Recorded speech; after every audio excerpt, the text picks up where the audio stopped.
من الشيطان الرجيم. بسم الله الرحمن الرحيم. قل هو القادر على أن يبعث عليكم عذابا من فوقكم أو من تحت أرجلكم أو يلبسكم شيعا ويذيق بعضكم بأس بعض كذلك نصدق الآيات لعلهم يفقهون. صدق الله العظيم. إنما الأعمال بالنيات وإنما لامرئ ما نوى فمن كانت هجرته إلى دنيا يصيبها أو إلى امرأة ينكحها فهجرته إلى ما هاجر إليه. صدق رسوله النبي الكريم. സർവശക്തനായ അല്ലാഹു സുബ്ഹാനഹു വ തആല നാം ഏവരെയും അനുഗ്രഹിക്കുമാറാകട്ടെ. അല്ലാഹു സുബ്ഹാനഹു വ തആലയുടെ പ്രവാചകൻ മുഹമ്മദ് മുസ്തഫ സല്ലല്ലാഹു അലൈഹി വസല്ലം തങ്ങളുടെ സഹാബിമാരിൽ നാലാമത്തെ ഖലീഫയാണ് അലി റളിയല്ലാഹു അൻഹു. അല്ലാഹുവിന്റെ പ്രവാചകൻ മുഹമ്മദ് മുസ്തഫ സല്ലല്ലാഹു അലൈഹി വസല്ലം തങ്ങളുടെ പിതൃവ്യനായ അബൂ താലിബിന്റെ മകനാണ് അലി റളിയല്ലാഹു അൻഹു. അല്ലാഹുവിന്റെ പ്രവാചകൻ മുഹമ്മദ് മുസ്തഫ സല്ലല്ലാഹു അലൈഹി വസല്ലം തങ്ങളുടെ ഓമനപുത്രിയായ ഫാത്തിമ റളിയല്ലാഹു അൻഹായുടെ ഭർത്താവുമാണ് അലിയാര് തങ്ങൾ. അല്ലാഹുവിന്റെ പ്രവാചകൻ മുഹമ്മദ് മുസ്തഫ സല്ലല്ലാഹു അലൈഹി വസല്ലം തങ്ങൾ ഇസ്ലാമിക പ്രബോധനവുമായി രംഗപ്രവേശനം ചെയ്തപ്പോൾ കുട്ടികളിൽ നിന്ന് ആദ്യമായി ഇസ്ലാമിലേക്ക് കടന്നു വന്നത് അലി റളിയല്ലാഹു അൻഹു ആയിരുന്നു. അലി റളിയല്ലാഹു അൻഹു മുസ്ലിം ആകുമ്പോൾ അദ്ദേഹത്തിന്റെ പ്രായം 9 വയസ്സായിരുന്നു. അല്ലാഹുവിന്റെ പ്രവാചകൻ മുഹമ്മദ് മുസ്തഫ സല്ലല്ലാഹു അലൈഹി വസല്ലം തങ്ങളുടെ ദീനിലും തങ്ങൾ പ്രബോധനം ചെയ്ത ദീനിന്റെ പരിശ്രമങ്ങളിലും വല്ലാത്ത സഹായിയായിരുന്നു അലി റളിയല്ലാഹു അൻഹു. അതുകൊണ്ട് തന്നെ അല്ലാഹുവിന്റെ പ്രവാചകൻ മുഹമ്മദ് മുസ്തഫ സല്ലല്ലാഹു അലൈഹി വസല്ലം തങ്ങൾ അലി റളിയല്ലാഹു അൻഹുവിനെ വല്ലാതെ സ്നേഹിച്ചിരുന്നു. ജനങ്ങളോട് അലി റളിയല്ലാഹു അൻഹുവിനെ സ്നേഹിക്കാൻ നിർദ്ദേശിക്കുകയും ചെയ്തു. മുസ്ലിം ശരീഫിന്റെ റിവായത്തിൽ കാണാം, അലി റളിയല്ലാഹു അൻഹു പറയുകയാണ്, തീർച്ചയായും അല്ലാഹുവിന്റെ പ്രവാചകൻ മുഹമ്മദ് മുസ്തഫ സല്ലല്ലാഹു അലൈഹി വസല്ലം തങ്ങൾ എന്നോട് കരാർ ചെയ്തു, അല്ലാ യുഹിബ്ബുനി ഇല്ലാ മുഅ്മിനുൻ, തീർച്ചയായും മുഅ്മിൻ അല്ലാതെ എന്നെ സ്നേഹിക്കുകയില്ല, വഅല്ലാ യുബ്ഗദനി ഇല്ലാ മുനാഫിഖുൻ, കപടവിശ്വാസി അല്ലാതെ എന്നോട് അരിശം വെക്കുകയില്ല, എന്നോട് ദേഷ്യം വെക്കുകയില്ല. അല്ലാഹുവിന്റെ പ്രവാചകൻ മുഹമ്മദ് മുസ്തഫ സല്ലല്ലാഹു അലൈഹി വസല്ലം തങ്ങൾ അലി റളിയല്ലാഹു അൻഹുവിനെ പല കാര്യങ്ങളിൽ ഏൽപ്പിക്കുകയും പല കാര്യങ്ങളിൽ ഇഅ്തിമാദ് ചെയ്യുകയും ചെയ്തിട്ടുണ്ട്. അല്ലാഹുവിന്റെ പ്രവാചകൻ മുഹമ്മദ് മുസ്തഫ സല്ലല്ലാഹു അലൈഹി വസല്ലം തങ്ങൾ തബൂക്കിലേക്ക് പോയപ്പോൾ അലി റളിയല്ലാഹു അൻഹുവിനെയാണ് വീട്ടുകാര്യങ്ങൾ ഏൽപ്പിച്ചിരുന്നത്. തങ്ങളുടെ ഭാര്യമാരുടെ കാര്യം, തങ്ങളുടെ മക്കളുടെ കാര്യങ്ങൾ നോക്കി നടത്താൻ അലി റളിയല്ലാഹു അൻഹുവിനെ ചുമതലപ്പെടുത്തി. ഈ സന്ദർഭത്തിൽ മുനാഫിഖീങ്ങൾ പല നിലയിലുള്ള ആരോപണങ്ങളും കിംവദന്തികളും പ്രചരിപ്പിച്ചു. കണ്ടോ, മുഹമ്മദ് അദ്ദേഹത്തിന്റെ മകളുടെ ഭർത്താവായ അലിയാര് തങ്ങളെ വീട്ടിൽ തന്നെ പാർപ്പിച്ചിരിക്കുകയാണ്, എന്നിട്ട് മറ്റുള്ളവരെ അല്ലാഹുവിന്റെ ദീനിന്റെ മാർഗത്തിൽ കൊണ്ടുപോയി അവർക്ക് ജീവഹാനി സംഭവിപ്പിക്കുകയാണോ?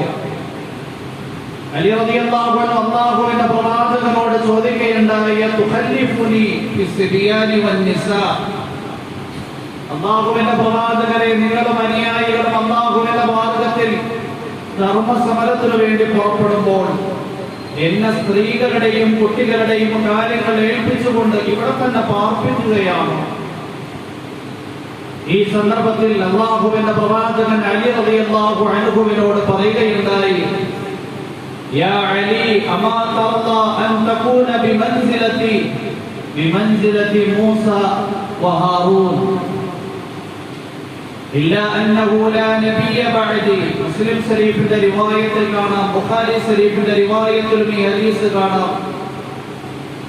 ഈ സന്ദർഭത്തിൽ അല്ലാഹുവിന്റെ പ്രവാചകൻ അലി റളിയല്ലാഹു അൻഹുവിനോട് ചോദിക്കുകയുണ്ടായി, അമാ തർദാ, അല്ലയോ അലിയെ, നിങ്ങൾ തൃപ്തിപ്പെടുന്നില്ലേ? അൻ തകൂന ബിമൻസിലതി വഅൻ തകൂന മിന്നി ബിമൻസിലതി മൂസ വഹാറൂൻ. മൂസാ നബി അലൈഹിസ്സലാം ഹാറൂൻ നബിയെ തന്റെ നാട്ടുകാരുടെ ചുമതല ഏൽപ്പിച്ചുകൊണ്ട് സീനാ പർവ്വതത്തിലേക്ക് പോയതുപോലെ നിങ്ങൾ എന്റെ വിഷയത്തിൽ ഹാറൂനെ പോലെയാകാൻ ആഗ്രഹിക്കുന്നില്ലേ? എന്നിട്ട് അല്ലാഹുവിന്റെ പ്രവാചകൻ പറയുകയുണ്ടായി, ഇല്ലാ അന്നഹു ലാ നബിയ ബഅദി, എങ്കിലും എനിക്ക് ശേഷം ഒരു പ്രവാചകനില്ല. കാരണം ഇങ്ങനെയുള്ള പ്രവാചകന്റെ നിർദ്ദേശങ്ങളും പ്രവചനങ്ങളും വാക്കുകളും പിൽക്കാലത്ത് ദുരുപയോഗം ചെയ്യുമെന്ന് അല്ലാഹുവിന്റെ പ്രവാചകൻ അറിയാം. അതുകൊണ്ട് ആ പ്രവാചകൻ മുഹമ്മദ് മുസ്തഫ സല്ലല്ലാഹു അലൈഹി വസല്ലം തങ്ങൾ പറഞ്ഞത്, എനിക്ക് ശേഷം ഒരു പ്രവാചകനില്ല എന്ന്. ഉമ്മു അത്തിയത്തിൽ അൻസാരി റളിയല്ലാഹു അൻഹ പറയുകയാണ്, അല്ലാഹുവിന്റെ പ്രവാചകൻ ഒരു സംഘത്തിനെ അയക്കുകയുണ്ടായി. അന്ന നബിയ സല്ലല്ലാഹു അലൈഹി വസല്ലം ബഅസ ജയ്സൻ വഫീഹിം അലി. അല്ലാഹുവിന്റെ പ്രവാചകൻ ഒരു സംഘത്തെ യാത്രയാക്കുകയുണ്ടായി. അക്കൂട്ടത്തിൽ അലി റളിയല്ലാഹു അൻഹു ഉണ്ടായിരുന്നു. ഉമ്മു അത്തിയത്തിൽ അൻസാരി പറയുകയാണ്, ثم رأيت النبي صلى الله عليه وسلم رافعا يديه يدعو اللهم لا تمتني حتى تراني عليا. അല്ലാഹു എന്നെ നീ മരിപ്പിക്കരുത്, അലിയെ എനിക്ക് കാണിച്ചു തരുന്നത് വരെ. അത്രയും ഹൃദയംഗമായി അലി റളിയല്ലാഹു അൻഹുവിനോട് പ്രവാചകന് അഭേദ്യമായ ബന്ധമുണ്ടായിരുന്നു. അല്ലാഹുവിന്റെ പ്രവാചകന് എന്തെങ്കിലും പൊതുവായ സാധനങ്ങൾ കിട്ടുമ്പോൾ അത് വിഭജിക്കേണ്ടെന്ന ആവശ്യം വരുന്ന സന്ദർഭത്തിൽ അലി റളിയല്ലാഹു അൻഹു പറയുകയാണ്, ഇദാ സഅൽതുഹു ശൈഅൻ ഫഅതാനി. അല്ലാഹുവിന്റെ പ്രവാചകനോട് ഞാൻ അതിൽപ്പെട്ട എന്തെങ്കിലും വസ്തു ചോദിച്ചു കഴിഞ്ഞാൽ പ്രവാചകൻ എനിക്ക് നൽകുമായിരുന്നു. വൈദാ സഖത്തു ഇബ്തദഅനി, അഥവാ ഞാൻ ചോദിക്കാതെ നിശബ്ദനായാൽ ആ വിഭജിക്കുന്നതിന്റെ ഇടയിൽ അല്ലാഹുവിന്റെ പ്രവാചകൻ ആദ്യം എനിക്കാണ് നൽകുന്നത്. ഇങ്ങനെ അല്ലാഹുവിന്റെ പ്രവാചകനെ അലി റളിയല്ലാഹു അൻഹുവിനോട് അഭേദ്യമായ ബന്ധമായിരുന്നു. റളിയല്ലാഹു അൻഹു പറയുകയാണ്, ഒരിക്കൽ അല്ലാഹുവിന്റെ പ്രവാചകൻ എന്നെ വിളിച്ചുകൊണ്ട് പറയുകയുണ്ടായി, ഏ ബുറൈദ, നിങ്ങൾ 4 പേരെ സ്നേഹിക്കണം. അമറനി ബിഹുബ്ബി അർബഅത്തിൻ വഅഖ്ബറനി അന്നഹു യുഹിബ്ബുഹു. അല്ലാഹുവിന്റെ പ്രവാചകൻ 4 പേരെ സ്നേഹിക്കാൻ എന്നോട് ഉപദേശിക്കുകയുണ്ടായി. എന്നിട്ട് പ്രവാചകൻ പറഞ്ഞു, ഞാൻ ആ 4 പേരെയും സ്നേഹിക്കുന്നുണ്ട്. وفيهم علي رضي الله عنه يقول 3 مرات. അവരിൽ ആദ്യത്തെയാൾ അലിയായിരുന്നു. 3 വട്ടം എന്നോട് പറഞ്ഞു, അലിയെ ഞാൻ സ്നേഹിക്കുന്നു, നീയും അലിയെ സ്നേഹിക്കണം.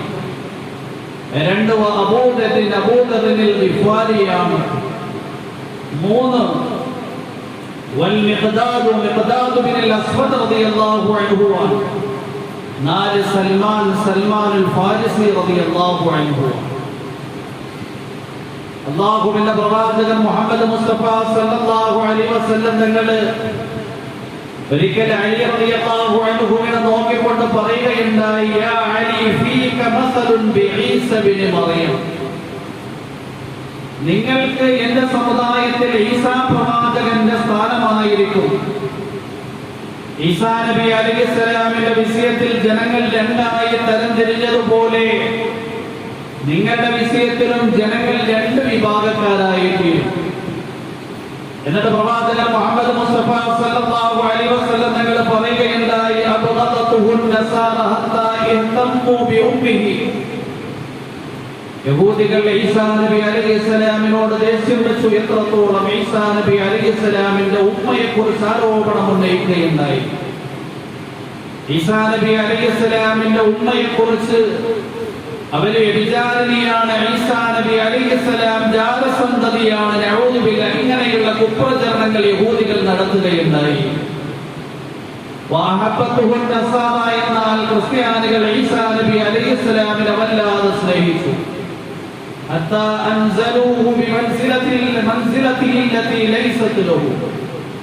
ഈസാ നബി അലൈഹിസ്സലാമിനെ ഇല്ലാത്ത സ്ഥാനങ്ങൾ അവർ കൽപ്പിക്കുകയുണ്ടായി. ഈസാ നബി അലൈഹിസ്സലാം ദൈവത്തിന്റെ അംശമാണ് എന്നും ദൈവത്തിന്റെ പുത്രനാണ് എന്നും അവർ പ്രഖ്യാപിക്കുകയുണ്ടായി. ഈ ഹദീസ് റിവായത്ത് ചെയ്തിട്ട് അലി റളിയല്ലാഹു അൻഹു തന്നെ പറയുകയുണ്ടായി, യഹ്ലിഖു ഫീയ റജുലാൻ, രണ്ട് വിഭാഗം ആൾക്കാർ എന്റെ വിഷയത്തിലും നശിച്ച് നാമാവിശേഷമായി പോകും. ഒരു വിഭാഗം ആൾക്കാർ മുഹിബ്ബുൻ മുഫ്രിഖുൻ യുഖ്രിദുനി മാ ലൈസ ലീ ഫിയ, ഒരു വിഭാഗം ആൾക്കാർ എന്നോട് തീവ്രമായ സ്നേഹത്തിലായിരിക്കും. അവർ എന്നിലില്ലാത്ത കാര്യങ്ങൾ പറഞ്ഞുകൊണ്ട് എന്നെ പ്രകീർത്തിക്കുകയും പ്രശംസിക്കുകയും ചെയ്യും. നമുക്കറിയാം, ലോകത്ത് എന്നും പ്രചാരത്തിലുള്ള മുസ്ലിം വിഭാഗത്തിൽ നിന്നുള്ള അവാന്തര വിഭാഗമാണ് ഷിയാക്കൾ. അവരാണ് എങ്കിൽ അലി റളിയല്ലാഹു അൻഹുവിന് ദിവ്യത്വമുണ്ട് എന്ന് വാദിക്കുന്നവരുണ്ട്. അവരിൽ നിന്ന് അലി റളിയല്ലാഹു അൻഹുവിന് പ്രവാചകത്വമുണ്ട് എന്ന് വാദിക്കുന്നവരുണ്ട്. അവരിൽ നിന്ന് അബൂബക്കറിനേക്കാൾ അലിയുടെ സ്ഥാനമുണ്ട് എന്ന് വാദിക്കുന്നവരുണ്ട്. ഇങ്ങനെ എന്നിലില്ലാത്ത കാര്യങ്ങൾ പറഞ്ഞുകൊണ്ട് എന്നെ പ്രശംസിക്കുന്ന തീവ്ര നിലപാടുകാർ ഒരു ഭാഗം ആൾക്കാരാണ് എങ്കിൽ മുബഗ്ദിദുൻ, എന്നോട് ദേഷ്യമുള്ള ആൾക്കാർ ഖവാരിജുകളെ പോലെ അവരാണ് എങ്കിൽ എന്നോടുള്ള ദേഷ്യത്തിന്റെ പേരിൽ അവർ എന്നെ കുറിച്ച് പല നിലയിലുള്ള ആരോപണങ്ങളും പ്രചരിപ്പിക്കുന്നു. അതുകൊണ്ട് എന്റെ വിഷയത്തിൽ നിങ്ങൾ മധ്യ നിലപാടുകാരായിരിക്കണം. അല്ലാഹുവിന്റെ പ്രവാചകന്റെ സഹാബിയാണ്, അല്ലാഹുവിന്റെ പ്രവാചകന്റെ ഓമനപുത്രി ഫാത്തിമാന്റെ ഭർത്താവാണ്. മധ്യമായ നിലപാടിലായിരിക്കണം നിങ്ങൾ ജീവിക്കേണ്ടത് എന്ന് അലി റളിയല്ലാഹു അൻഹു തന്നെ ഉപദേശിക്കുകയാണ്. അല്ലാഹുവിന്റെ പ്രവാചകൻ മുഹമ്മദ് മുസ്തഫ സല്ലല്ലാഹു അലൈഹി വസല്ലം തങ്ങളുടെ ജീവിതകാലത്തിൽ ധാരാളം കാര്യങ്ങൾ അലി റളിയല്ലാഹു അൻഹുവിനെ ഏൽപ്പിക്കുകയുണ്ടായി. ഹുദൈബിയ സന്ധി ആരെ കൊണ്ടാണ് എഴുതിച്ചത്? അലി റളിയല്ലാഹു അൻഹുവിനെ കൊണ്ടാണ്. ഇത് മുഹമ്മദ് ബിൻ അബ്ദില്ലാഹ്, മുഹമ്മദ് റസൂലുള്ളാഹ്, അല്ലാഹുവിന്റെ പ്രവാചകനായ മുഹമ്മദ് എഴുതുന്ന കരാറാണ്. ഈ സന്ദർഭത്തിൽ കുഫാറുകൾ ചോദിക്കുകയുണ്ടായി, മുഹമ്മദ് അല്ലാഹുവിന്റെ ദൂതനാണ് എങ്കിൽ നമ്മളുടെ ഇടയിൽ ഇത്രയും സങ്കീർണമായ പ്രശ്നങ്ങളുടെ ആവശ്യമില്ലല്ലോ, ഇത്രയും യുദ്ധങ്ങൾ നടക്കേണ്ട കാര്യമില്ലായിരുന്നല്ലോ. മുഹമ്മദ് അല്ലാഹുവിന്റെ പ്രവാചകനാണ് എന്ന് അംഗീകരിക്കാത്തത് കൊണ്ടാണല്ലോ ഇത്രയും സങ്കീർണമായ പ്രശ്നം. അതുകൊണ്ട് മുഹമ്മദ് ബിൻ അബ്ദില്ലാഹ് എന്ന് എഴുതണം. അല്ലാഹുവിന്റെ പ്രവാചകൻ അലി റളിയല്ലാഹു അൻഹുവിനോട് പറഞ്ഞു, അവർ പറഞ്ഞതുപോലെ ഞാൻ അല്ലാഹുവിന്റെ പ്രവാചകൻ തന്നെയാണ്, അവർ പറഞ്ഞാൽ ഞാൻ പ്രവാചകനാകാതിരിക്കില്ല. പക്ഷേ ഇപ്പോഴവരുമായി നാം ഉടമ്പടി ചെയ്യുകയാണ്. അതുകൊണ്ട് തന്നെ വിട്ടുവീഴ്ചയുടെ മനോഭാവത്തോടു കൂടിയ ഉടമ്പടി സാധ്യമാകുന്നത് കൊണ്ട് റസൂലുള്ളാഹി എന്നതിനെ മാച്ചുകളെ അലി റളിയല്ലാഹു അൻഹു പറഞ്ഞു, അല്ലാഹുവിന്റെ പ്രവാചകരെ, അങ്ങ് അല്ലാഹുവിന്റെ റസൂലാണ് എന്ന് ഞാൻ എന്റെ കരങ്ങൾ കൊണ്ട് എഴുതിയത് എങ്ങനെയാണ് മാച്ചു കളയുന്നത്? അല്ലാഹു പ്രവാചകൻ ആ സമയത്ത് റസൂലുള്ളാഹി എന്ന് എഴുതിയ സ്ഥലം കൃത്യമായി അറിയിച്ചു കൊടുത്തു. റസൂലുള്ളാഹി സ്വല്ലല്ലാഹു അലൈഹി വസല്ലം തങ്ങളുടെ കരങ്ങൾ കൊണ്ടത് മാച്ചു കളഞ്ഞു. എന്നിട്ട് ഉടമ്പടി, ആ ഉടമ്പടിക്ക് വിൽക്കാതെ നിന്നപ്പോൾ, ആ ഉടമ്പടിയെ മക്കക്കാർ ലംഘിച്ചപ്പോൾ മുഹമ്മദ് മുസ്തഫ സല്ലല്ലാഹു അലൈഹി വസല്ലം തങ്ങളുടെ സഹാബാക്കളുടെ വലിയ ഒരു സംഘം എടുത്തുകൊണ്ട് മക്കയിലേക്ക് പുറപ്പെടാൻ വേണ്ടി തീരുമാനിച്ചു. ഈ സംഭവം ഖാത്തിബ് ബിൻ അബീ ബൽതഅ എന്ന് പറയുന്ന സഹാബി, അദ്ദേഹത്തിന്റെ കുടുംബക്കാർ മക്കയിലായിരുന്നു താമസിച്ചിരുന്നത്. മക്കക്കാരെ ഈ വിവരം അറിയിച്ചു കഴിഞ്ഞാൽ മക്കക്കാര് എന്റെ കുടുംബക്കാരെ നല്ല നിലയിൽ സംരക്ഷിക്കുമല്ലോ എന്ന ചിന്ത കൊണ്ട് അദ്ദേഹം മുഹമ്മദിന്റെയും സഹാബിമാരുടെയും ഒരുക്കത്തെയും തയ്യാറാക്കലിനെയും ഒരു കത്തിൽ എഴുത്തായി എഴുതി ഒരു സ്ത്രീയുടെ കരങ്ങളിൽ കൊടുത്തേൽപ്പിച്ചു. അല്ലാഹുവിന്റെ പ്രവാചകൻ വഹയിലൂടെ അറിയിക്കപ്പെട്ടു. നബി സല്ലല്ലാഹു അലൈഹി വസല്ലം തങ്ങൾ ആ സ്ത്രീയുടെ വിവരം അറിയിച്ചപ്പോൾ സുബൈർ റളിയല്ലാഹു അൻഹുവിനെയും അലി റളിയല്ലാഹു അൻഹുവിനെയുമാണ് ആ സ്ത്രീയെ പിടികൂടാൻ വേണ്ടി അയച്ചത്. റൗളത്തുൽ ഖാഅ എന്ന് പറയുന്ന സ്ഥലത്ത് വെച്ച് ആ സ്ത്രീയെ കണ്ടെത്തുകയും ആ കത്ത് പിടിച്ചു കൊണ്ടുവന്ന് അല്ലാഹുവിന്റെ പ്രവാചകന്റെ കരങ്ങളിൽ ഏൽപ്പിക്കുകയും ചെയ്തു. റസൂലുള്ളാഹി സ്വല്ലല്ലാഹു അലൈഹി വസല്ലം തങ്ങൾ പറയുകയുണ്ടായി, അന ദാറുൽ ഹിക്മത്തി വ അലിയുൻ ബാബുഹാ, ഞാൻ തത്വജ്ഞാനത്തിന്റെ വീടാണ് എങ്കിൽ അലി അതിലേക്ക് പ്രവേശിക്കാനുള്ള കവാടമാണ്. അല്ലാഹുവിന്റെ പ്രവാചകൻ മുഹമ്മദ് മുസ്തഫ സല്ലല്ലാഹു അലൈഹി വസല്ലം തങ്ങള് വിജ്ഞാനത്തിന്റെയും തത്വജ്ഞാനത്തിന്റെയും വലിയ ഉറവയാണ് എങ്കിൽ ആ ഉറവ തുറക്കാനുള്ള കവാടമായി അലി റളിയല്ലാഹു അൻഹുവിനെയാണ് പ്രവാചകൻ തീരുമാനിച്ചത്. അത്രയും വലിയ വൈജ്ഞാനിക സാഗരമായിരുന്നു അലി റളിയല്ലാഹു അൻഹുവിനുണ്ടായിരുന്നത്. അലി റളിയല്ലാഹു അൻഹുവിൽ നിന്ന് 538 ഹദീസുകൾ റിവായത്ത് ചെയ്യപ്പെട്ടിട്ടുണ്ട്. റസൂലുള്ളാഹി സ്വല്ലല്ലാഹു അലൈഹി വസല്ലം തങ്ങളുടെ കാലത്തിന് ശേഷം അലി റളിയല്ലാഹു അൻഹുവിന് മുമ്പിൽ കഴിഞ്ഞുപോയ 3 ഖലീഫമാരും പല വിഷയങ്ങളിൽ അലി റളിയല്ലാഹു അൻഹുവിനെ ഇഅ്തിമാദ് ചെയ്യുകയുണ്ടായി, അവലംബിക്കുകയുണ്ടായി. അബൂബക്കർ റളിയല്ലാഹു അൻഹു ഇസ്ലാമിൽ നിന്ന് പുറത്തുപോയ മുർത്തദ്ദുകൾക്കെതിരെയുള്ള സംഘത്തിന്റെ കൂട്ടത്തിൽ പുറപ്പെട്ടപ്പോൾ അലി റളിയല്ലാഹു അൻഹുവാണ് അബൂബക്കർ സിദ്ദീഖ് റളിയല്ലാഹു അൻഹുവിനോട് പറഞ്ഞത്, നിങ്ങൾ ഒരിക്കലും മദീന വിട്ട് ഈ സംഘത്തിന്റെ കൂട്ടത്തിൽ യാത്ര ചെയ്യുന്നത് ഉചിതമല്ല. നിങ്ങളുടെ ഖലീഫയാണ്, നിങ്ങൾ ഈ മദീനയിൽ കേന്ദ്രത്തിൽ തന്നെ നിലയുറപ്പിക്കണം. നിങ്ങൾ വലിയ വലിയ സംഘങ്ങളെയാണ് യാത്രയാക്കേണ്ടുന്നത്. അലി റളിയല്ലാഹു അൻഹുവിന്റെ നിർദ്ദേശം പാലിച്ചുകൊണ്ട് അബൂബക്കർ സിദ്ദീഖ് റളിയല്ലാഹു അൻഹു മദീനയിൽ തന്നെ കഴിഞ്ഞുകൂടി.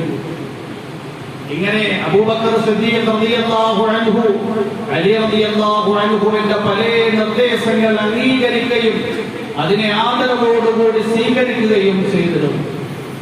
ഉമർ ഫാറൂഖ് റളിയല്ലാഹു അൻഹു അദ്ദേഹത്തിന്റെ ഖിലാഫത്ത് കാലത്ത് പല കാര്യങ്ങൾ അലി റളിയല്ലാഹു അൻഹുവിന്റെ നിർദ്ദേശപ്രകാരം കൃത്യമായി ചെയ്യുമായിരുന്നു. നഹാവന്തിലേക്ക് വലിയ ഒരു സംഘത്തിനെ തയ്യാറാക്കി യാത്രയാക്കിയപ്പോൾ ഉമർ ഫാറൂഖ് റളിയല്ലാഹു അൻഹു ആ സംഘത്തിൽ പുറപ്പെടാൻ വേണ്ടി തീരുമാനിച്ചു. അലി റളിയല്ലാഹു അൻഹു പറഞ്ഞു, നിങ്ങൾ നഹാവന്തിലേക്ക് പുറപ്പെടുന്ന മദീനയിൽ തന്നെ നിന്ന് സംഘത്തിനെ യാത്രയാക്കിയാൽ മതി. അലി റളിയല്ലാഹു അൻഹുവിന്റെ നിർദ്ദേശം മാനിച്ചുകൊണ്ട് ഉമർ ഫാറൂഖ് റളിയല്ലാഹു അൻഹു നഹാവന്തിലേക്ക് പുറപ്പെട്ടു. ബൈത്തുൽ മുഖദ്ദസിനെ മുസ്ലിമീങ്ങൾ അബൂ ഉബൈദത്ത് ബിൻ ജറാഹ് റളിയല്ലാഹു അൻഹുവിന്റെ സംഘം വലയം ചെയ്തു. അന്ന് ശാമിലുണ്ടായിരുന്ന ഫലസ്തീനിലുണ്ടായിരുന്ന ക്രിസ്ത്യാനികളൊക്കെ തന്നെയും ബൈത്തുൽ മുഖദ്ദസിന്റെ ഉള്ളിലേക്ക് കടന്ന് അതിന്റെ കവാടങ്ങൾ അടയ്ക്കുകയുണ്ടായി. ആ ക്രിസ്ത്യാനികൾ അബൂ ഉബൈദത്ത് ബിൻ ജറാഹ് റളിയല്ലാഹു അൻഹുവിനോട് പറയുകയുണ്ടായി, ഞങ്ങൾ സന്ധി ചെയ്യാൻ തയ്യാറാണ്. പക്ഷേ മദീനയിൽ നിന്ന് ഉമർ ഫാറൂഖ് ഫലസ്തീനിലേക്ക് വന്നു കഴിഞ്ഞാൽ അദ്ദേഹത്തിന്റെ മുന്നിൽ വെച്ച് ഞങ്ങൾ സന്ധി ചെയ്യാം. ഈ സന്ദർഭത്തിൽ അലി റളിയല്ലാഹു അൻഹുവാണ് ഉമർ ഫാറൂഖ് റളിയല്ലാഹു അൻഹുവിന് നിർദ്ദേശം നൽകുന്നത്, തീർച്ചയായും നിങ്ങൾ ബൈത്തുൽ മുഖദ്ദസിലേക്ക് പുറപ്പെടണം, നിങ്ങൾ ഫലസ്തീനിലേക്ക് പുറപ്പെടണം, അവരുമായി സന്ധി ചെയ്യാൻ തയ്യാറാകണം. അലി റളിയല്ലാഹു അൻഹുവിന്റെ നിർദ്ദേശം പാലിച്ചുകൊണ്ടാണ് ഉമർ ഫാറൂഖ് റളിയല്ലാഹു അൻഹു മദീനയിൽ നിന്നും ഫലസ്തീനിലേക്ക് യാത്ര ചെയ്യുന്നത്. ഗ്രന്ഥങ്ങളിൽ, ചരിത്രത്തിന്റെ ഗ്രന്ഥങ്ങളിൽ കാണാൻ കഴിയും, ലൗലാ അലിയുൻ ലഹലക ഉമർ, അഥവാ അലി ഇല്ലായിരുന്നു എങ്കിൽ, അലിയുടെ നിർദ്ദേശങ്ങൾ ഇല്ലായിരുന്നു എങ്കിൽ ഉമർ തന്നെ നശിച്ചു പോകുമായിരുന്നു. ഓരോ സന്ദർഭത്തിനും ഉചിതമായ അഭിപ്രായങ്ങൾ ഉമർ റളിയല്ലാഹു അൻഹുവിന്റെ മുന്നിൽ തുറന്നിട്ട് കൊടുത്തത് അലി റളിയല്ലാഹു അൻഹുവായി. ഉസ്മാൻ റളിയല്ലാഹു അൻഹു ഏത് നിലയിലാണ് അലി റളിയല്ലാഹു അൻഹുവിനെ ആദരിച്ചിരുന്നത്? കഴിഞ്ഞ ആഴ്ച നമ്മൾ ഉസ്മാൻ റളിയല്ലാഹു അൻഹുവിനെ കുറിച്ച് ചർച്ച ചെയ്തു. ഉസ്മാൻ റളിയല്ലാഹു അൻഹുവിനെതിരെ കാബാലികന്മാർ വീട് വളഞ്ഞു. അദ്ദേഹത്തിന് വീട്ടിൽ നിന്ന് മസ്ജിദുൻ നബവിയിൽ വന്ന് നമസ്കരിക്കാൻ കഴിയാത്ത അവസ്ഥയുണ്ടായപ്പോ അലി റളിയല്ലാഹു അൻഹു മസ്ജിദുൻ നബവിയിൽ വന്നപ്പോ പലരും ഇമാമ് നിൽക്കാൻ ആവശ്യപ്പെട്ടു. അലി റളിയല്ലാഹു അൻഹു അവരോട് ചോദിക്കുകയുണ്ടായി, നിങ്ങൾ മുസ്ലിമീങ്ങളുടെ ഖലീഫയെ വീട്ടു തടങ്കലിലാക്കിയിട്ട് അദ്ദേഹമാണ് പള്ളിയിൽ ഇമാമ നിൽക്കേണ്ടുന്നത്, എന്നോട് ഇമാമത്ത് നിൽക്കാൻ നിർദ്ദേശിക്കുകയാണ്. ഒരിക്കലും ഞാൻ നിൽക്കുകയില്ല. അലി റളിയല്ലാഹു അൻഹു മസ്ജിദുൽ നബവിയിൽ വന്ന് ഒറ്റയ്ക്ക് നമസ്കരിച്ചിട്ട് വീട്ടിലേക്ക് പോകുമായിരുന്നു.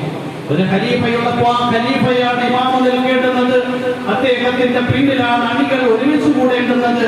മറ്റൊരാളെ ഇമാമായി നിർത്തണമെങ്കിൽ ഖലീഫയുടെ നിർദ്ദേശം വേണം. അതുകൊണ്ട് ഒരിക്കലും അതിന് വിഘാതമായി ഞാൻ നിൽക്കുകയില്ല. ഇങ്ങനെ സഹാബാക്കളുടെ ഇടയിൽ വലിയ ഇഅ്തിമാദുള്ളയാളായിരുന്നു അലി റളിയല്ലാഹു അൻഹു. ഉസ്മാൻ റളിയല്ലാഹു അൻഹുവിന്റെ ഖിലാഫത്തിന് ശേഷം അലി റളിയല്ലാഹു അൻഹു അധികാരത്തിലേക്ക് ഏറുകയുണ്ടായി.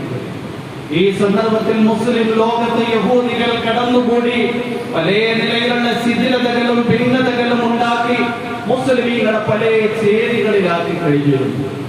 അലി റളിയല്ലാഹു അൻഹു ഖലീഫയായി കഴിഞ്ഞപ്പോ മദീനയുടെ അവസ്ഥയാണ് എങ്കിൽ പല നിലയിലുള്ള സംഘങ്ങളും ശൈഥല്യങ്ങളും സംഭവിച്ചതുകൊണ്ട് അലി റളിയല്ലാഹു അൻഹു ഉടൻ തന്നെ മദീനയിൽ നിന്ന് കൂഫയിലേക്ക് ഇസ്ലാമിന്റെ കേന്ദ്രത്തിന് തീരുമാനിച്ചു കൂഫയിലേക്ക് പോയി. ഈ സന്ദർഭത്തിൽ പല ആൾക്കാരെ അലി റളിയല്ലാഹു അൻഹുവിനോട് ഉസ്മാൻ റളിയല്ലാഹു അൻഹുവിന്റെ ഘാതകർക്കെതിരെ ആക്ഷൻ എടുക്കണം എന്ന് നിർദ്ദേശിച്ചു. അലി റളിയല്ലാഹു അൻഹു പറഞ്ഞു, നിങ്ങൾക്കറിയാം ഉസ്മാൻ റളിയല്ലാഹു അൻഹുവിനെ ഒന്നോ രണ്ടോ പേര് ചെയ്ത് കൈകാര്യം ചെയ്തിരുന്നു എങ്കിൽ കൊടുത്തന്നെ നമുക്ക് ആക്ഷൻ എടുക്കാമായിരുന്നു. പക്ഷേ വലിയ ഒരു സംഘം അതിന്റെ പിന്നിൽ രൂപാന്തരപ്പെട്ടു വന്നിട്ടാണ് അദ്ദേഹത്തിന്റെ വധത്തിൽ അത് കലാശിക്കുന്നത്. അതുകൊണ്ട് ഈ സന്ദർഭത്തിൽ അങ്ങനെ ഒരു ആക്ഷൻ എടുത്തു കഴിഞ്ഞാൽ വീണ്ടും സങ്കീർണമായ പ്രശ്നങ്ങളിലേക്ക് പോകും. അതുകൊണ്ട് അവസരവും സാഹചര്യവും വരട്ടെ, കുറച്ചുകൂടി സമയം കഴിയട്ടെ, അത് കഴിഞ്ഞിട്ട് ആക്ഷൻ എടുക്കാം. എന്നാൽ ഒരുപാട് ആൾക്കാർ പറഞ്ഞു, നിരപരാധിയായ ഉസ്മാനെ വധിക്കപ്പെട്ടിരിക്കുകയാണ്, അതുകൊണ്ട് ആക്ഷൻ എടുക്കാം. അങ്ങനെ എന്ത് ചെയ്തു? അവര് സമ്മേളിച്ചു ബസ്രയിൽ. തൽഹ റളിയല്ലാഹു അൻഹു, സുബൈർ റളിയല്ലാഹു അൻഹു, ആയിഷ റളിയല്ലാഹു അൻഹാന്റെ കൂട്ടത്തിൽ ബസ്രയിൽ സമ്മേളിച്ചു. അവരുടെ ആഗ്രഹം ബസ്രയിലുള്ള വലിയ ഒരു ജനാവലിയുമായി കൂഫയിൽ പോയി അലി റളിയല്ലാഹു അൻഹുവിനോട് ഈ ആവശ്യം ഉന്നയിക്കാം എന്നതായിരുന്നു. അലി റളിയല്ലാഹു അൻഹു നോക്കുമ്പോൾ ഒരു സംഘം വീണ്ടും ഉടലെടുത്തിരിക്കുകയാണ്. ഇങ്ങനെ മുസ്ലിം വിഭാഗം പരസ്പരം ശിഥിലമായി പോവുകയാണെങ്കിൽ വലിയ അപകടത്തിലായി പോകും. അലി റളിയല്ലാഹു അൻഹു കൂഫയിൽ നിന്നൊരു സംഘവും എടുത്ത് പുറപ്പെടുകയുണ്ടായി. അതാണ് ജമൽ യുദ്ധത്തിൽ കലാശിക്കുന്നത്. ആ യുദ്ധം കഴിഞ്ഞ് ഒരു വർഷം കഴിഞ്ഞപ്പോൾ വീണ്ടും മുആവിയ റളിയല്ലാഹു അൻഹു ശാമിൽ നിന്ന് രംഗപ്രവേശനം ചെയ്തു. ശാമിലെ ഗവർണറായിരുന്നു. അലി റളിയല്ലാഹു അൻഹു പറഞ്ഞു, എല്ലാ മുസ്ലിമീങ്ങളും ബൈഅത്ത് ചെയ്തിരിക്കുകയാണ്, നിങ്ങൾ എന്നെ ബൈഅത്ത് ചെയ്യണം. മുആവിയ റളിയല്ലാഹു അൻഹു ബൈഅത്ത് ചെയ്യാൻ തയ്യാറായി. ശാമുകാരൊക്കെ മുആവിയ റളിയല്ലാഹു അൻഹുവിന്റെ കരങ്ങളിൽ ബൈഅത്ത് ചെയ്തു. ബൈഅത്ത് ചെയ്യിപ്പിച്ചു കഴിഞ്ഞപ്പോൾ അവിടെയും ശൈഥില്യങ്ങൾ ഉണ്ടായി. മുആവിയ റളിയല്ലാഹു അൻഹു സംഘവുമായി പുറപ്പെട്ടു. എന്തിനു വേണ്ടി? അലി റളിയല്ലാഹു അൻഹുവിന്. അലി റളിയല്ലാഹു അൻഹു സംഘവുമായി പുറപ്പെട്ടു.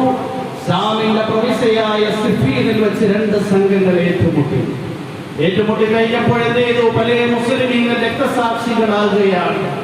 അലി റളിയല്ലാഹു അൻഹു പറഞ്ഞു, എങ്ങനെയെങ്കിലും ഒരു സന്ധി സംഭാഷണം ആവശ്യമാണ്. മുആവിയ റളിയല്ലാഹു അൻഹുവിന് മനസ്സിലായി അലി റളിയല്ലാഹു അൻഹുവിന്റെ കൂട്ടത്തിൽ പോരടിക്കാൻ കഴിയില്ല. ഖുർആൻ ഉയർത്തിപ്പിടിച്ചു. സന്ധി സംഭാഷണത്തിന് തയ്യാറായി. രണ്ടുപേരും സന്ധി ചെയ്ത് പിരിഞ്ഞുപോയി. യഥാർത്ഥത്തിൽ മുസ്ലിമീങ്ങളുടെ ഇടയിലുണ്ടായി ഭിന്നതയും, യഥാർത്ഥത്തിൽ മുസ്ലിമീങ്ങളുടെ ഇടയിലുണ്ടായി യുദ്ധവും. സൂറത്തുൽ ഹുജറാത്തിലെ ഒരു ആയത്തിന്റെ ആശയം ഖിയാമത്ത് നാൾ വരെ വരുന്ന സമുദായത്തിന് മനസ്സിലാക്കി കൊടുക്കാൻ വേണ്ടി അല്ലാഹു ചെയ്ത ഒരു ഹിക്മത്താണ്. അല്ലാഹു പറയുന്നുണ്ട്, وَإِنْ طَائِفَتَانِ مِنَ الْمُؤْمِنِينَ اقْتَتَلُوا فَأَصْلِحُوا بَيْنَهُمَا فَإِنْ بَغَتْ إِحْدَاهُمَا عَلَى الْأُخْرَى فَقَاتِلُوا الَّتِي تَبْغِي حَتَّى تَفِيءَ إِلَى أَمْرِ اللَّهِ فَإِنْ فَاءَتْ فَأَصْلِحُوا بَيْنَهُمَا بِالْعَدْلِ وَأَقْسِطُوا إِنَّ اللَّهَ يُحِبُّ الْمُقْسِطِينَ وَإِنْ طَائِفَتَانِ مِنَ الْمُؤْمِنِينَ اقْتَتَلُوا മുസ്ലിമീങ്ങൾ രണ്ട് വ്യത്യസ്ത ഗ്രൂപ്പുകളായി പരസ്പരം പോരടിച്ചു കഴിഞ്ഞാൽ ഫാസ്ലിഹൂ ബൈനഹുമാ രണ്ടുപേരുടെയും ഇടയിൽ നിങ്ങൾ സന്ധി ഉണ്ടാക്കണം. പരസ്പരം രഞ്ജിപ്പുണ്ടാക്കണം, യോജിപ്പിന്റെ മാർഗങ്ങൾ അവരുടെ മുന്നിൽ തുറന്നു വയ്ക്കണം.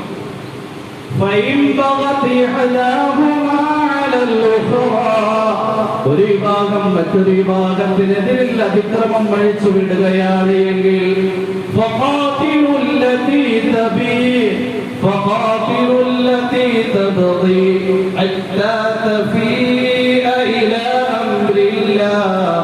അതിക്രമം പ്രവർത്തിക്കുന്നവരോട് പോരടിച്ചുകൊണ്ട് അല്ലാഹുവിന്റെ പരിധിയിലേക്ക് അവരെയും കൊണ്ടുവരണം.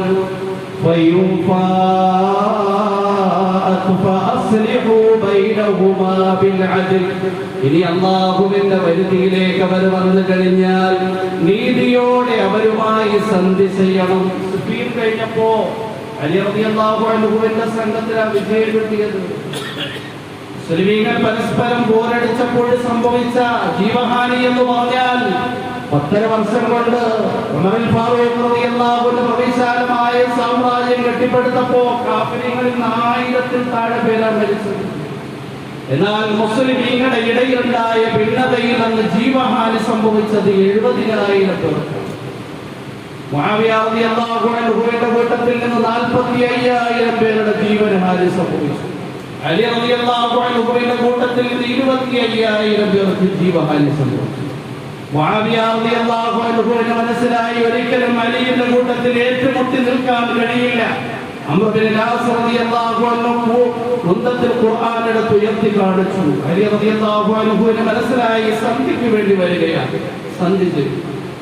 അലി റളിയല്ലാഹു അൻഹുവിന്റെ വിഭാഗക്കാർ പറഞ്ഞു, ഇവരിൽ നിന്ന് ഗനീമത്ത് സ്വത്ത് വേണം, ഷാമിന്റെ ഗവർണറാണ്, ധാരാളം സമ്പത്തുണ്ട്. അലി റളിയല്ലാഹു അൻഹു പറഞ്ഞു, ഇവിടെ ഗനീമത്തൊന്നുമില്ല, നമ്മൾ തമ്മിലുള്ള ഏറ്റുമുട്ടൽ കഴിഞ്ഞു. ഫാസ്ലിഹു ബൈനഹുമാ ബിൽ അദ്ലി വഅഖ്സിതു ഇന്നല്ലാഹ യുഹിബ്ബുൽ മുഖ്സിതീൻ. തീർച്ചയായും അല്ലാഹു നീതിയെ ഇഷ്ടപ്പെടുന്നു. അലി റളിയല്ലാഹു അൻഹുവിന്റെ ഖിലാഫത്ത് കാലത്ത് ഇങ്ങനെ ഒരു യുദ്ധം നടന്നില്ലായിരുന്നു എങ്കിൽ ഖിയാമത്ത് നാൾ വരെ വരുന്ന സമുദായത്തിൽ ഈ ആയത്തിന്റെ ആശയവും അർത്ഥവും മനസ്സിലാക്കില്ല. അല്ലാഹു സുബ്ഹാനഹു വ തആല നബിതങ്ങളുടെ ഖുലഫാഅ റാഷിദീങ്ങളുടെ കാലഘട്ടത്തിലുള്ള സംഭവ വികാസങ്ങളിലൂടെ വിശുദ്ധ ഖുർആനിലെ ഓരോ ആയത്തിന്റെയും അർത്ഥസാരം വളരെ കൃത്യമായി മുസ്ലിം സമുദായത്തിന് വിവരിച്ചു കൊടുക്കുകയാണ്. അല്ലാഹു പറയുന്നുണ്ട്, ഖുൽ ഹുവൽ ഖാദിറു അലാ അൻ യബഅസ അലൈക്കും അദാബൻ മിൻ ഫൗഖിക്കും ഔ മിൻ തഹ്തി അർജുലിക്കും ഔ يلبسكم شيعا ويذيق بعضكم بأس بعض كذلك نصدف الآيات لعلهم يفقهون. നബിയെ താങ്കൾ പറഞ്ഞു കൊടുത്തു, ഹുവൽ ഖാദിറു, അല്ലാഹു കഴിവുള്ളവനാണ്, അയ്യബഅസ അലൈക്കും അദാബൻ മിൻ ഫൗഖിക്കും, നിങ്ങളുടെ മീതെ നിന്ന് ശിക്ഷയെ അയക്കാൻ. ആകാശത്തിൽ നിന്ന് വരുന്ന ശിക്ഷകൾ, മഴ, കൊടുങ്കാറ്റ്, കാലവിപത്തുകൾ. നിങ്ങളുടെ കാലിന്റെ താഴെ നിന്ന് ഭൂകമ്പം പോലെ, ഉരുൾപൊട്ടൽ പോലെ, അഗ്നിപർവ്വത സ്ഫോടനങ്ങളെ പോലെ, നിങ്ങളെ വ്യത്യസ്തമായ കക്ഷികളായി കൂട്ടിക്കലർത്തിക്കൊണ്ട്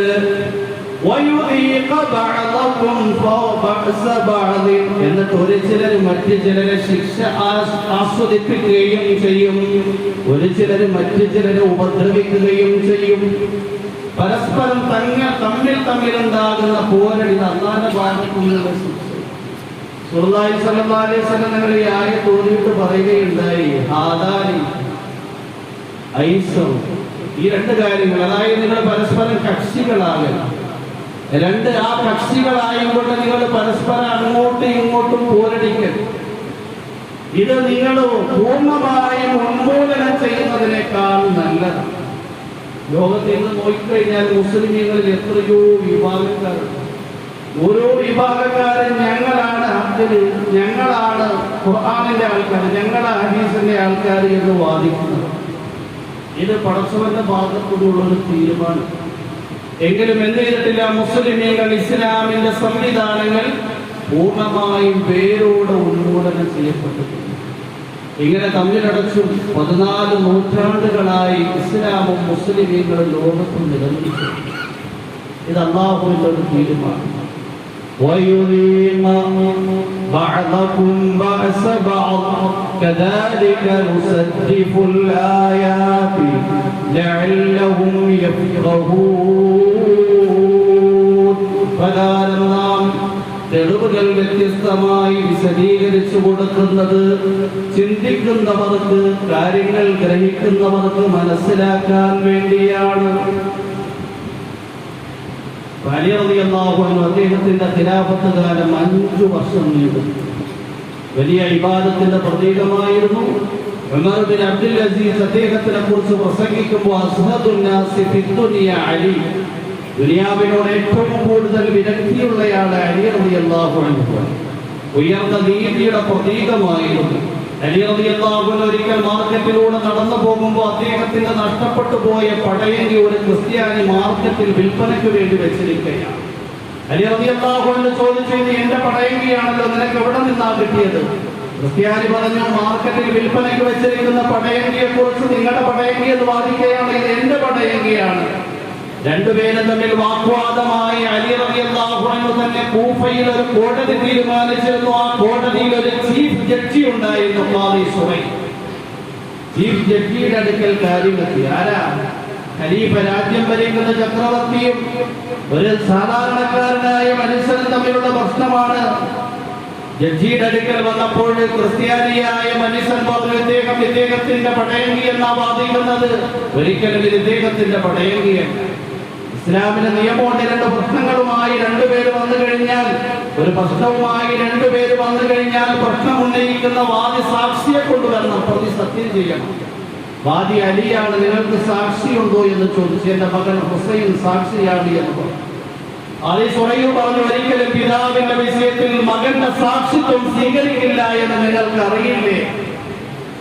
പ്രതിയോട് പറഞ്ഞു, നിങ്ങൾക്ക് സത്യം ചെയ്യാൻ കഴിയുമോ? വാദിക്ക് സാക്ഷിയെ കൊണ്ടുവരാൻ കഴിഞ്ഞില്ല. പ്രതിയാകുന്ന ക്രിസ്ത്യാനി കള്ളസത്യം ചെയ്തു, ഈ പടയങ്കി എന്റേതാണ് എന്ന് പ്രഖ്യാപിച്ചു.